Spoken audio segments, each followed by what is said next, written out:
Here. We do have a quorum. We have a quorum. Okay, we'll go back to the call to the public. Just like the first meeting, if you wish to speak, please complete a speaker card submitted to the chairman prior to the start of the meeting. Procedures to follow to address the commission are: commission requests you express your ideas in 3 minutes or less, refrain from any personal attacks or derogatory statements about a city employee, fellow citizen, or anyone else, whether in the audience or not. The chairman will limit discussion whether he deems such an action is appropriate and the proper conduct of the meeting. I have no speaker cards. Is there anyone in the audience that would like to address the commission in a general fashion about any topic? Seeing none, I'll close the call to the public. Takes us to item number 4, minutes, 24-57. Commission will review and the minutes and approve the minutes of August 26, 2024. Commissioners have any comments or corrections on the minutes? Can I have a motion, please? So moved. So moved by Commissioner Brem. Second? Seconded. We'll give that one to Mr. Singleton. A second. All in favor? Aye. Aye. Minutes are approved. Takes us to our regular agenda, 5.1, TXT 2402, which is a public hearing. Did you want to do the other public hearing first you were mentioning? No, that's this one. Okay. Sounds good. 2402 text amendment, a request by the City of Maricopa for review and approval of a proposed text amendment to Section 18.80.030, animal keeping, Section 18.140.040, review of application, and add Section 18.120.290, charitable donation containers of the City of Maricopa City Code, and this will be for discussion and action. Take it away, Larry. Good evening, Chairman Robertson and members of the Commission. Larry Mason, Development Services, Planning Division, here to present TXT 24-02. This is an amendment request to revise sections under Title 18 of the Maricopa City Code, to actually revise 2 sections of the code and amend the code to add a completely new section. The specific sections are listed below.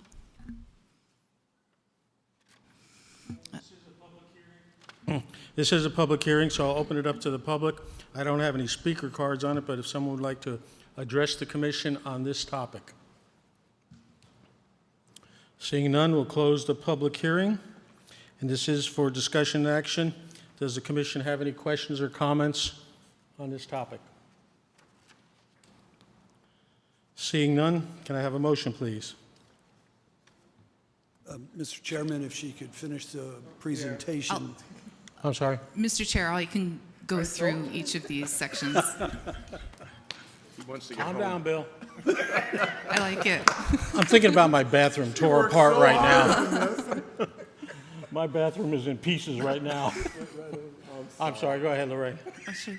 Okay, so Section 18.80.030 urban chickens is a revision to this portion of the code in a response to House Bill 2325 that was approved and signed in May of 2024 this year. This amends Title 9, Chapter 4, Article 6.1 of the Arizona Revised Statutes, and this now requires municipalities to revise their codes to align with state requirements.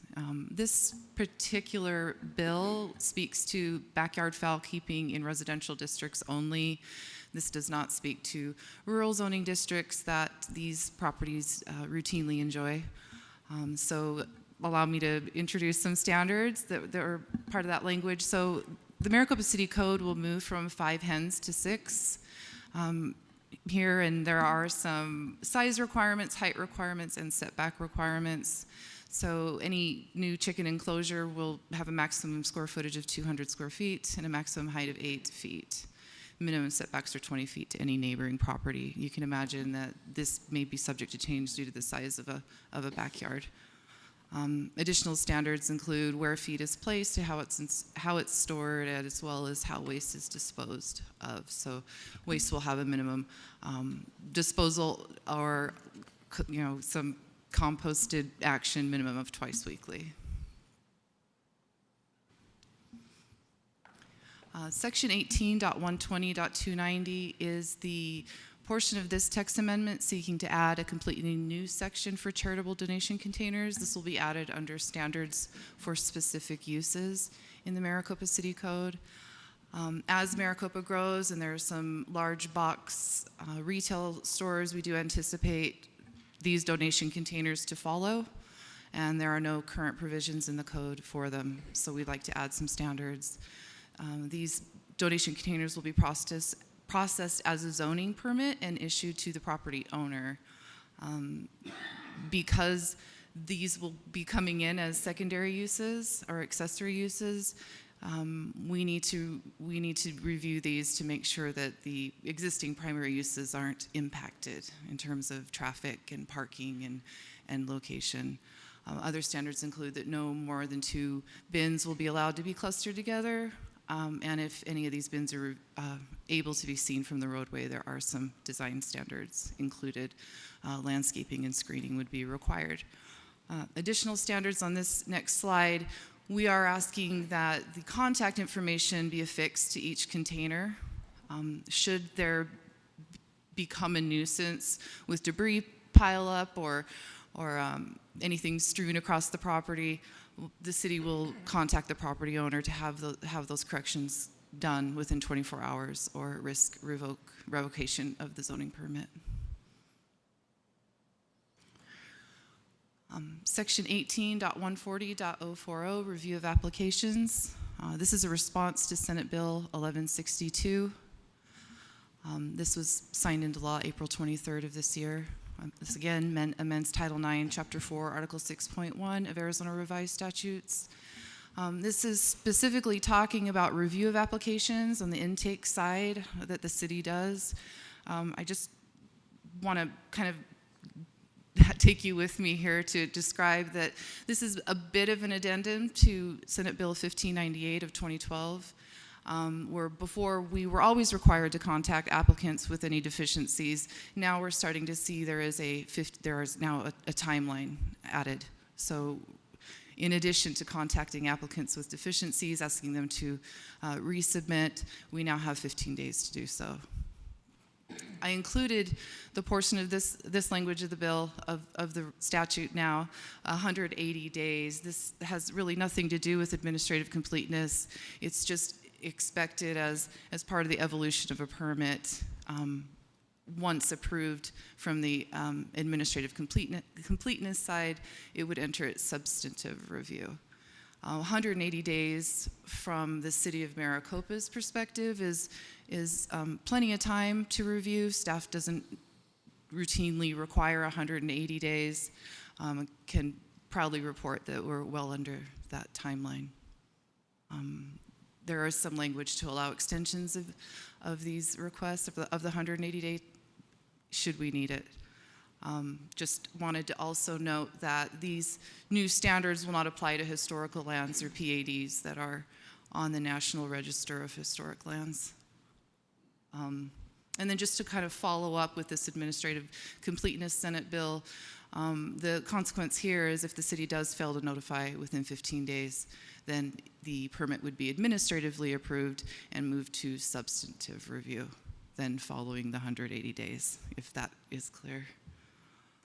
Moving on, staff did fulfill public outreach requirements, adding some information about these text amendments, as well as a newspaper notice published in this Pinal Central Dispatch. And as of this presentation, we have not received any comment from the public. Just to summarize here, this amendment continues to fine-tune the code as policy changes occur and new uses show themselves. This amendment will promote the growth of the city in an orderly way and protect public health and welfare, of the general welfare.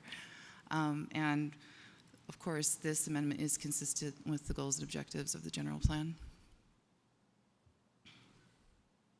Thus, staff recommends the Planning and Zoning Commission forward a favorable recommendation to approve text amendment TXT 24-02 as described in the staff report. That completes my presentation. Chair, Commission, do you have any questions? Mr. Chairman. Now it's my return. I do have a comment, please. In reviewing the material, I see that in the animal keeping, we have D3 was crossed out and replaced with other language. And in review of applications, section C, inappropriate application, was stricken. And in the spirit of fine tuning, I think that you were going in the right direction with both of them.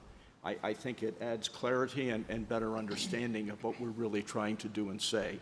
I just had to make that comment. Thank you. Thank you. Since we started on that topic, let's okay. entertain questions or comments Just for on that one first. Gotcha.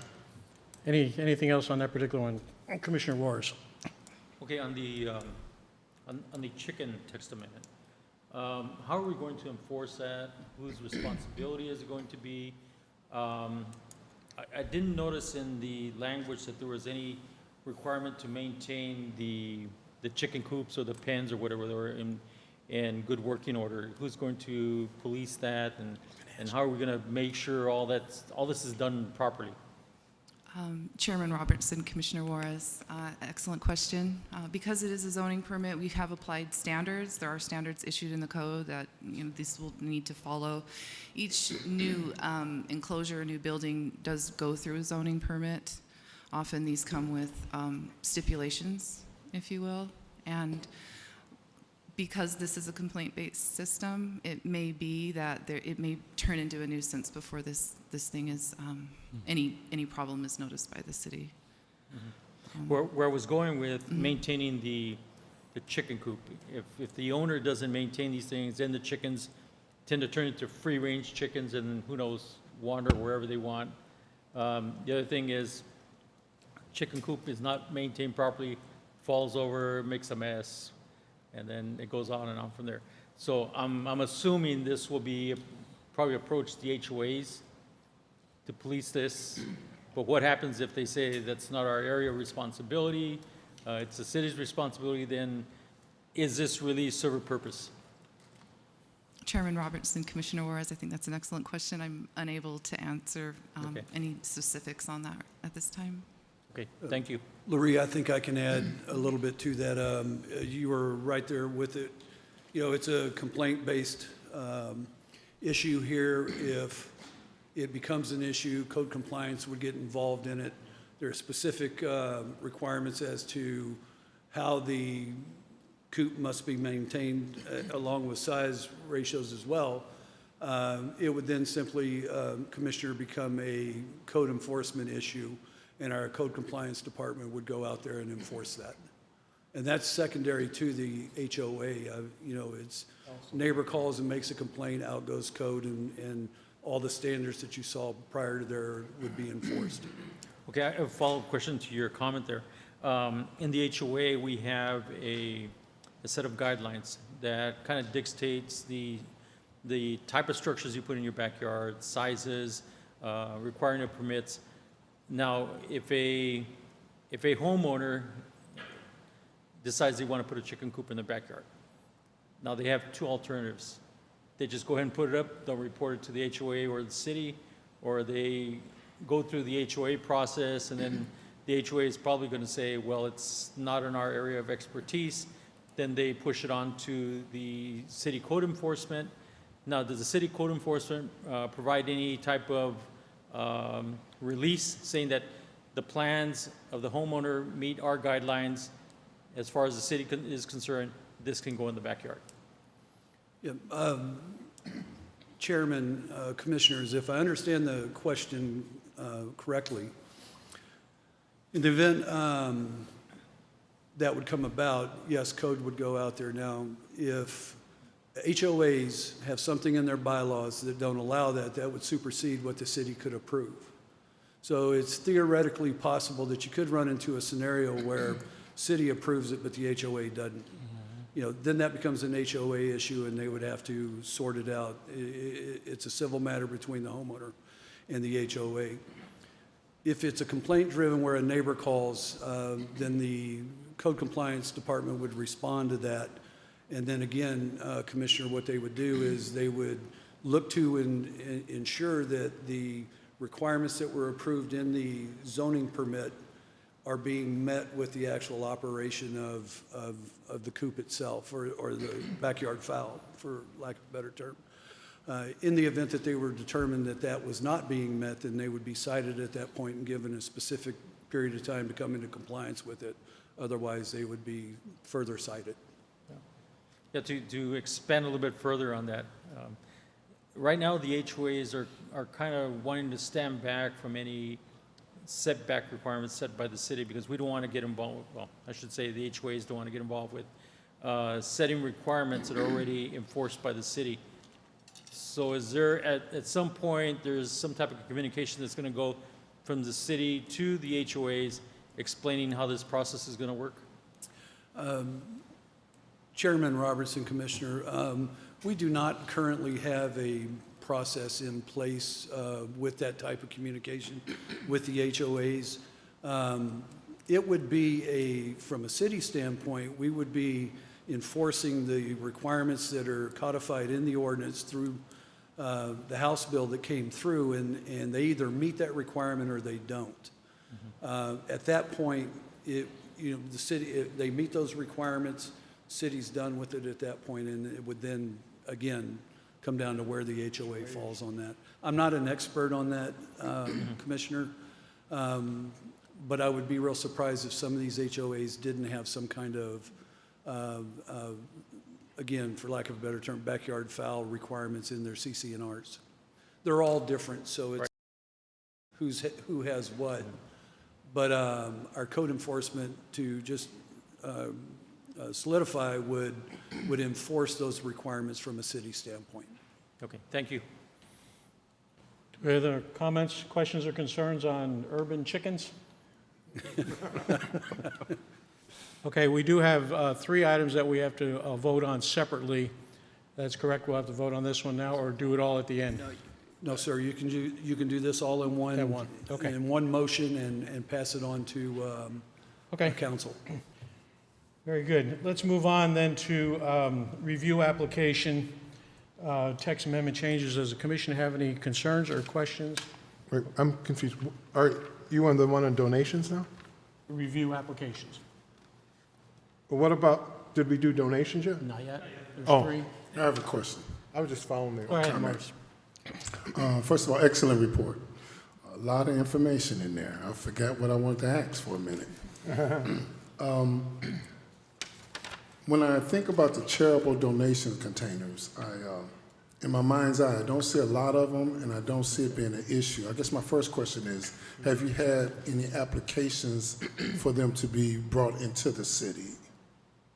Chairman Robertson, Commissioner Thomas, there has been some discussion by some interested parties, and there have been standards already. They just had not been codified yet, so we're bringing it to the commission so that we are prepared as if and when these uses are requested. Okay. And I guess also in my mind's eye, when I see our malls as the parking lot seems to have 3 different sides, where there may be a parking lot for Walmart, and then the back end there's a parking lot for McDonald's. And I'm trying to see where would donations kind of fit that wouldn't be in the way of one area or another. And you don't have to answer. I feel sorry for you, how you're going to figure this out. But again, excellent report, and I'd like to see how it's going to stay clean. And just like the foul issue, who's going to complain, who's going to clean up, who's going to police it. But excellent report. Looking forward to see how it comes together. Thank you. Commissioner. Commissioner Irvin, go right ahead. Okay. On the, page 1 of 2, a concern I have, you said applicants shall obtain owner authorization. So that means if I'm a nonprofit, I go to the owner to get my, right?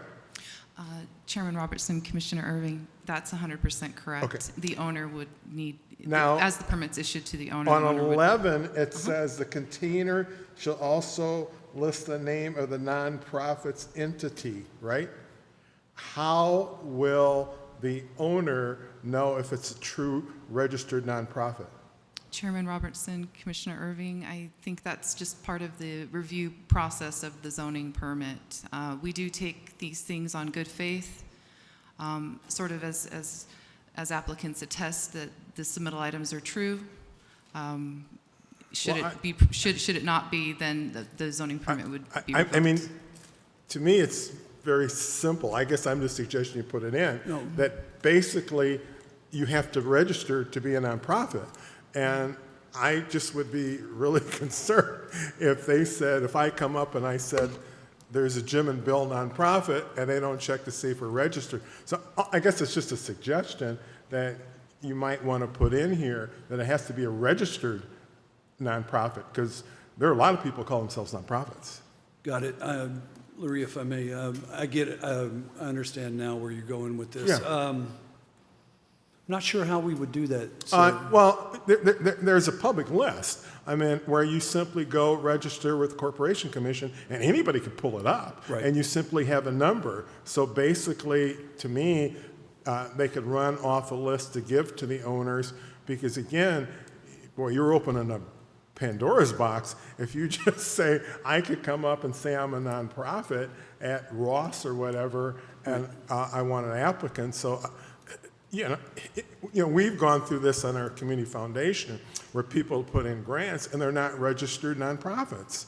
So I just think to protect yourself, you would just simply put in there that it has to be registered with the Corporation Commission. It's a very simple thing to do. Those registrations are public, so they can easily pull it up. Otherwise, I just think you're asking for some trouble.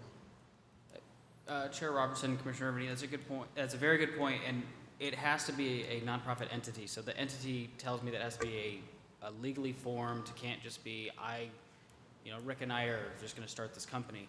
The only reason why I would say with the Arizona Corporation Commission is you could have nonprofits located in another state that But they still need to be registered. They need to be a registered entity, If nonprofit. you feel comfortable with it, that's fine. I'm just suggesting any foundation I've always worked with, they had to prove and show that they are truly a registered nonprofit. That's all. I mean, not to beat it to death, it's just a suggestion. Do with it what you want. Thank you, Commissioner Irving. Anyone else have any questions or comments on any of the three topics? Commissioner Juarez, go right ahead. Okay, regarding these collection boxes, I didn't see or I didn't read any requirement to keep these boxes in good working order, like make sure they look clean, they're painted, the wood is not split, or the metal is not chipped, or anything like that. Is that a requirement we're going to add to this, or it doesn't matter? Or because I've seen some collection boxes over time, they tend to deteriorate, nobody takes care of them, the trash starts building because people lose respect for it, and it's kind of just like a one-time installation, looks really nice for a year or two, and then it deteriorates. How are we going to manage that, or are we even going to get into that?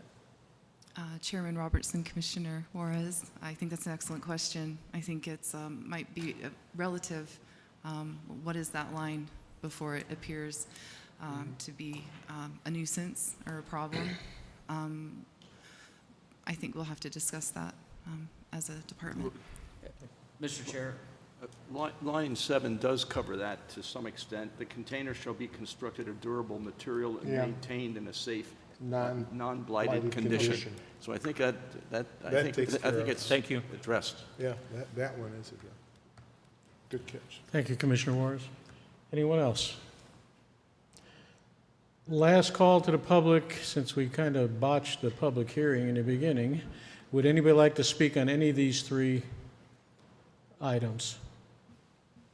Okay, seeing none, we'll entertain a motion to approve text amendment 2402 that includes the three items that we discussed. Do I have a motion? Motion to approve by Commissioner Juarez. Do I have a second? Second. Second by Commissioner Singleton. All in favor? Aye. Aye. That motion carries. Thank you. Are you going to ask for the nays?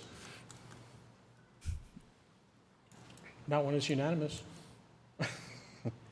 Are there any nays? Thank you. That motion carries. Okay. 5.2, GPA 2402. This is also a public hearing. The Planning and Zoning Commission shall discuss and take action requesting a minor general plan amendment on approximately 4.89 acres, effectively changing the future land use designation from the employment E and mixed use MU designations to public institutional P.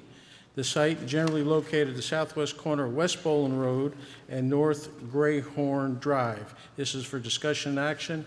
Alex, take it away, and then we'll open a public hearing after your presentation. Thank you, Chair Robertson, members of the commission. Good afternoon. My name is Alexander Bosworth, planner here with the City of Maricopa. And tonight I will be presenting items 5.2 and 5.3 for a Maricopa recreational facility. Cases GPA 24-02 and ZON 24-01. These are two separate items, and please note they do require two separate hearings and two separate actions following my presentation. So these are two requests for a 4.89 acre site just north of the Copper Sky Complex on the southeast corner of West Bowen Road and North Greythorn Drive. The first request, which is a general plan amendment, will amend the future land use designation on the site from employment and mixed use to public institutional. And the second request is a rezone for the same site from the existing Pinal County transitional zoning to the public institutional zone in our city code. These requests are in anticipation for a future recreational facility on the site, more so as an extension of the existing Copper Sky Complex. And we're conducting this to more so clean up the map and prepare the site zoning-wise, general plan-wise for this new facility. Please note that the minor general plan amendment is required in order to accompany the companion rezone request. So if I go back one slide here, this is the general plan map. As you can see, the site's bisected, mixed use on one side and employment on the other side, which is the east. And it'll go to that dark blue color, which is public institutional. That is part of the general plan map. And this map is the zone change map. As you can see, the current zoning is transitional in that turquoise blue, and it'll go to that public institutional zoning district in the dark blue. Staff has analyzed this general plan amendment request, and it does meet the general plan objectives and overall conformance. And staff has also analyzed the rezone request. It is consistent with the general plan. It is necessary to achieve a balance of land uses, and it will promote the growth of the city in an orderly fashion. The city has conducted the necessary public outreach as prescribed by the city code. We did have a neighborhood meeting on September 12th at the library, and we did receive a few emails pertaining more so to the programming of the site. However, we did not receive any comment regarding the actual rezone and general plan requests. And therefore, staff will recommend that the Planning and Zoning Commission approve General Plan Amendment Case GPA 24-02. And again, the staff will recommend that the Planning and Zoning Commission approve Zoning Map Amendment Request Case ZON 24-01. And that does conclude my presentation, and we can open it for any discussion and public comment. Thank you. Alex, we'll go ahead and open the public hearing. Does anybody would like to address this item with the commission? Seeing no one, we'll close the public hearing and open discussion for questions from the commission. Questions or comments? Commissioner Irving. Yeah. I see you're reaching for the button. Just a comment. I attended the public hearing, and Alex and I and Councilman Gettle had a nice visit. Nobody else showed up. But I just want to remind everybody that this is a zoning, because people have asked me about it, or how many swimming pools, and it's like, no, we're not that far. So I just think to remind people that this is just the very first step, and if they want to debate pickleball courts, that's done in a later time. So I just felt people need to know that, because it's a big interest item, but this is just step one. That was all. Absolutely. Any other comments, questions? Seeing none, We'll take a motion to approve GPA 2402. So moved So moved. by Commissioner, okay. Second, please? Second. We had a race going on over here. We'll give it to Commissioner Brim. Second on Commissioner Brim. All in favor signify by saying aye. Aye. Any opposed? Thank you. That motion carries. That takes us to 5.3, zoning 2401, public hearing. Planning and Zoning Commission shall discuss and take action on a request for zoning map amendment on approximately 4.89 acres, effectively rezoning the site from existing transitional zoning to public institutional district zoning district. And the site of the general location is the southwest corner of West Bowling Road and Graythorn Drive within the city of Maricopa. This is also for discussion and action. Take it away, Alex. What's that? Anything else to add with that one? Chair Robertson, no, that was a part of my We'll open presentation. the public hearing. Any comments on this similar but different item? This is a confusing night. Hearing none? We don't have contractors. I know. Very nice tap dancing there. You're doing a I'm good doing job. okay. I'll put my soft soul on. We'll entertain a motion for 5.3, 2401 zoning. Chair Robertson, did you close the public hearing? Close the public hearing. Thank you. I almost handed this off to you tonight because I knew I was going to be somewhere else. You're doing fine. Okay, we'll entertain a motion on that 2401. So moved. So moved by Commissioner Irvin. And a second? Second. Second by Commissioner Singleton. All in favor signify by saying aye. Aye. Aye. Any opposed? And that motion carries. And Chair Robertson, members of the commission, if I may add a few remarks, I just want to inform you that I will be leaving the city of Maricopa shortly. And I just want to thank you for all the good work that you do, and I wish Maricopa the best, whatever the future brings it. Thank you, we're going to miss you. Thank you, Alex. We're going to miss you. Good luck. Early on, when I got on the commission, I said to Rick, I said, who's that little firecracker? And he claimed you as a rising star. And since Tempe's stealing you away, I guess you are a rising star. So congratulations. Upward movement comes in all different forms. We wish you the best. I deny that. Congratulations, You need Alex. to stay. Thank you, Chair Robertson, commissioners. That takes us to item 6, reports from the commission and/or staff. Anything to report from the commission? Nothing. Go ahead, Rick. Report from staff. Mr. Chairman, commission members, thank you. Just wanted to go over,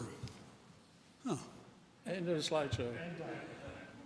See what he did? See? And this See? guy's- Time to go home. See what he did? okay, in that case, I'm going to go back over there where I have a calendar. What I really want to do is talk about upcoming meeting dates. It's a lot of different things going on.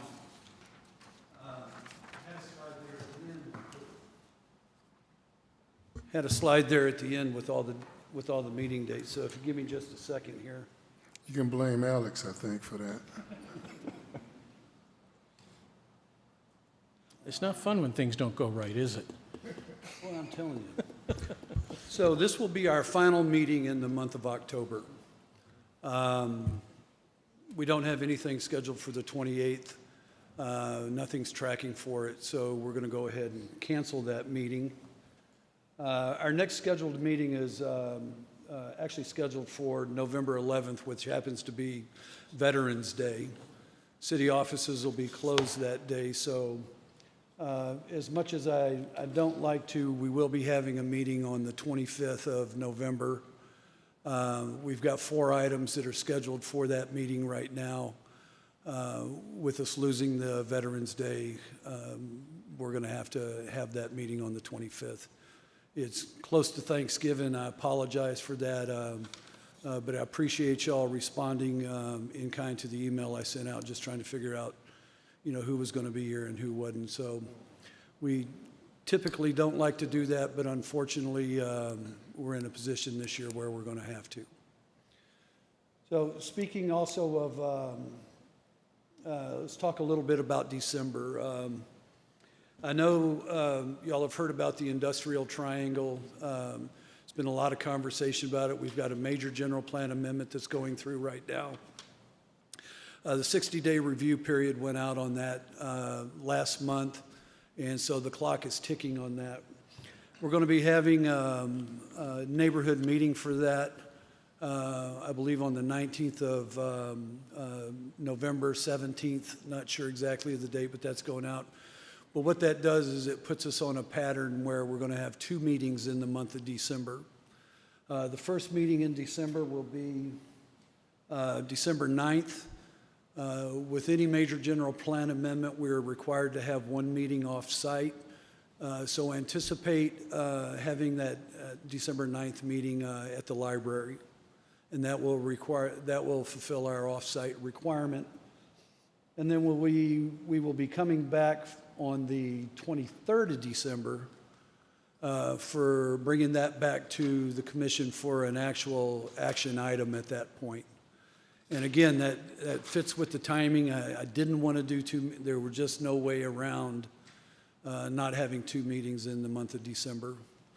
So we'll go ahead and have that on the 23rd, which will be the final meeting of the year. And then we will, we have that scheduled for the second meeting in, council meeting in January, which was, again, the other reason why I had to have the 2 in, because we lost that first council meeting in January. So that takes it to the end of the year. My goodness, it seems like just the other day we were swearing in, you know, chair and vice chair, and now we're talking about the end of the year already. So my goodness, it's flying by fast. Mr. Chairman, that concludes my report from staff. And thank you very much for being here this evening. Thank you, Rick. I would just like to add one note. As we approach the end of the year, it'll be time to elect a new chair and a vice chair. So we're staying on that annual revolving door, so to speak. So be thinking about what you want to do as we get closer to it. I think we do that in February, don't we? January, okay, January. So we'll be thinking about that as we move forward. If there's no other items, we do not have a need for an executive session. A motion to adjourn, please. So moved. So moved. Second? Seconded. Second by Mr. Thomas. We are adjourned. Go home, make sure your house is okay. I know.